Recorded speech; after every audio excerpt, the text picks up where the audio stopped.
All right. Habari Gani. Imhotep Sankofa, the wild guy. Wow.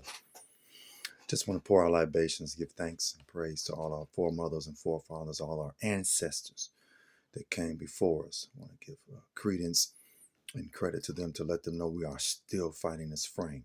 We are still fighting. We need their spirits. We need their energies. We need their mysticism, their mystical powers, anything they can give to us to help continue to fight this frame. We need it.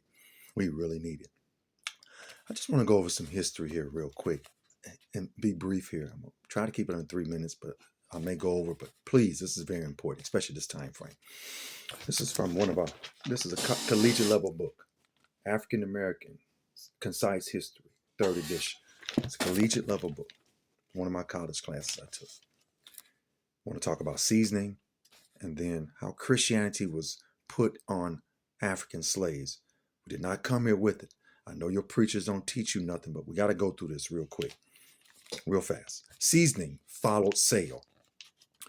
Creoles, slaves born in Americas, old Africans, those who had lived in America for some time, and new Africans, those who had just arrived in the Middle Passage.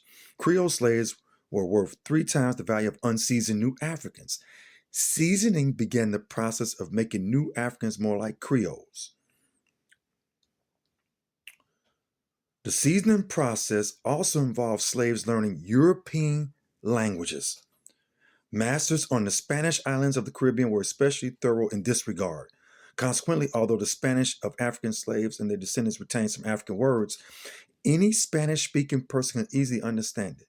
In the French and English Caribbean islands and in parts of North America, however, slave society produced Creole dialects that in grammar, vocabulary, and intonation had distinctive African linguistic features. Seasoning. It was also a means of preparing many slaves for resale to North American planters who preferred seasoned slaves to unbroken ones who came directly from Africa.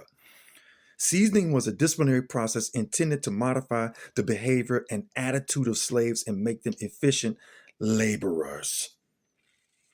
Did you understand this? Do you understand this?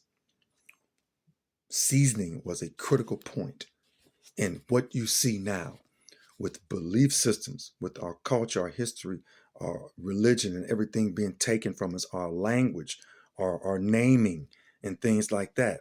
As a part of the process, the slaves' new masters gave them new names, Christian names, generic African names, or names from classical Greek and Rome, such as Jupiter, Achilles, and Plato. I got more on this. I'll be back with Christianity.